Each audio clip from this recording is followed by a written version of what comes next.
لله رب العالمين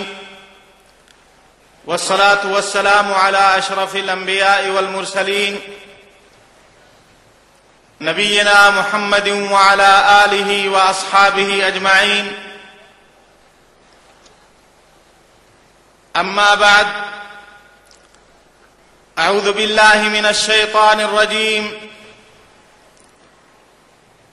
كنتم خير أمة أخرجت للناس.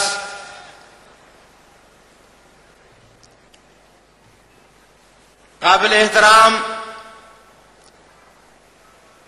علماء کرام،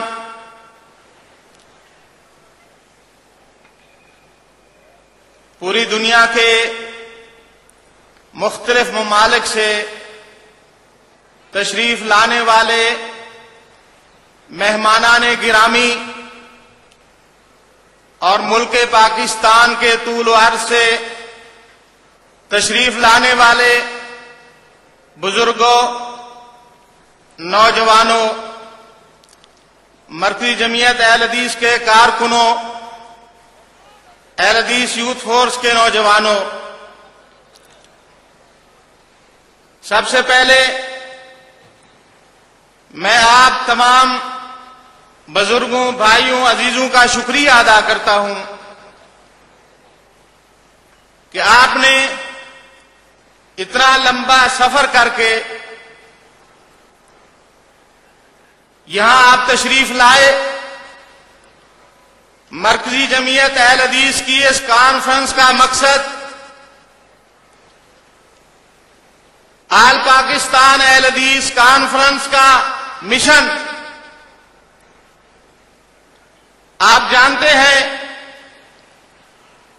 مرکزی جمعیت اہل حدیث کا جھنڈا آپ کے سامنے ہے، جھنڈا آپ کے سامنے لگا ہوا ہے، اس میں لکھا ہوا ہے لا الہ الا اللہ محمد الرسول اللہ. آج ہم سب اس جھنڈے کو، اس کلمے کو بلند کرنے کے لیے یہاں اکٹھے ہوئے ہیں، اور اسی کے لیے آپ نے سفر کیا، اسی کے لیے رات دن کی محنتیں ہوئیں، اور یہ ملک اسی کلمے کے لیے بنایا گیا تھا. انشاءاللہ اس ملک کے، اس چمن کے تحفظ کی ہم نے قسم کھائی ہے، اس کا تحفظ بھی کریں گے، اور اللہ کے فضل و کرم سے اس میں انشاءاللہ کتاب و سنت کا نظام بھی نافذ کرائیں گے. میں آپ کے اس جذبہ صادقہ کی بے حد قدر کرتا ہوں کہ آپ شمع تحفظ ختم نبوت کو فروزہ رکھنے، امن و سلامتی کو رواج دینے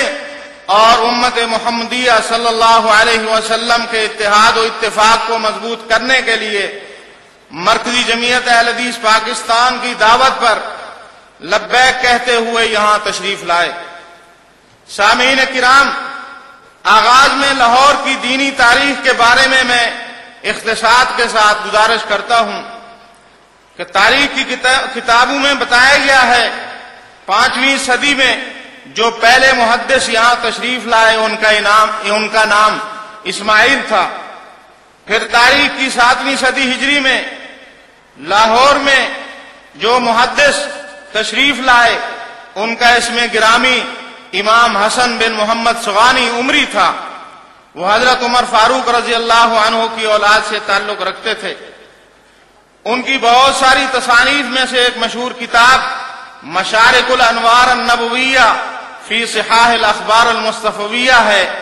یہ کتاب طویل عرصے تک برے صغیر کے مدارس کے نصاب میں داخل رہی، جس کا اردو ترجمہ پہلی مرتبہ علماء غزنویہ نے شائع کیا. اب لاہور میں جماعت اہل حدیث کے سلسلے میں تھوڑا سا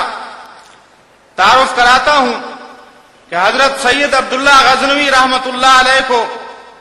جب کلمہ توحید بلند کرنے کی پاداش میں افغانستان کے شہر غزنی سے نکالا گیا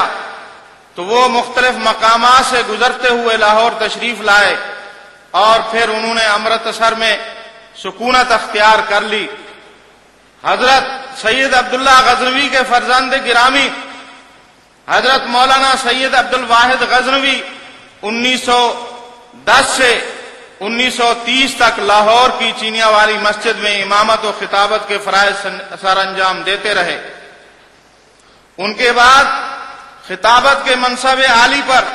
حضرت مولانا سید محمد داود غزنوی کو فائز کیا گیا۔ اسی طرح مولانا محمد حسین بٹالوی کسی زمانے میں لاہور کی مسجد چینیا والی اور مسجد رسوڑیاں والی میں خطبہ جمعہ ارشاد فرمایا کرتے تھے۔ اس موقع پر یہ بتانا بھی ضروری ہے کہ جہاں آج یہ عظیم الشان کانفرنس منعقد ہو رہی ہے، اسی میدان میں، اسی جگہ پر غزنوی علماء سنت نے یہاں عید کی نماز، غزنوی علماء اہل حدیث عید کی نماز پڑھایا کرتے تھے، اور اس نماز میں مولانا احمد علی لاہوری دیوبندی مسلک کے یہ جید عالم ہونے کے باوجود اپنی ساری عمر